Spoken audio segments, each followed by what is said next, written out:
ప్రపంచంలోని ప్రతిష్టాత్మక సంస్థల్లో ఒకటైన నోర్గన్ కంపెనీ హైదరాబాద్లో గ్లోబల్ క్యాపబిలిటీ సెంటర్ను ఏర్పాటు చేయనున్నట్లుగా ప్రకటించింది. మన దేశంలో ఈ కంపెనీ నెలకొల్పితే తొలి జీసీసీ ఇదే కావటం విశేషం. హైదరాబాద్ జూబ్లీ హిల్స్లోని సీఎం నివాసంలో రేవంత్ రెడ్డితో వాన్గార్డ్ ప్రతినిధి బృందం భేటీ అయింది. CEO Salim Ramji, IT division CEO MD Nitin Tander నేతృత్వంలో కంపెనీ ప్రతినిధి బృందం ఈ చర్చల్లో పాల్గొంది.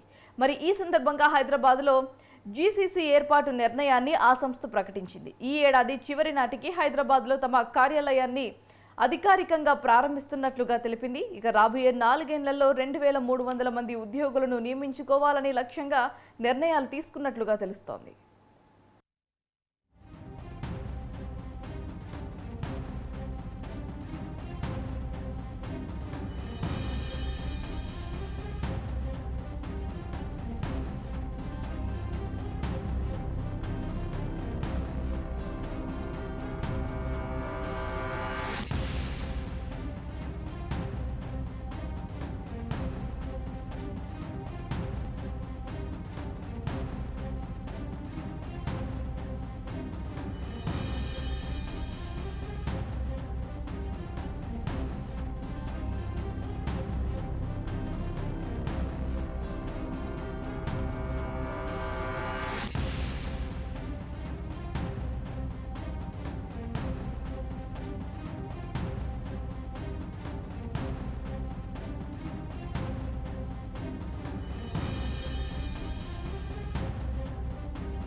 హైదరాబాద్లో వాన్గార్డ్ జీసీసీ ఏర్పాటుకు ముందుకు రావడం ఆనందంగా ఉందని సీఎం రేవంత్ రెడ్డి అన్నారు. తెలంగాణ రైజింగ్ విజన్లో భాగంగా హైదరాబాద్ను ప్రపంచ స్థాయి జీసీసీ గమ్యస్థానంగా తీర్చిదిద్దుతామని చెప్పారు.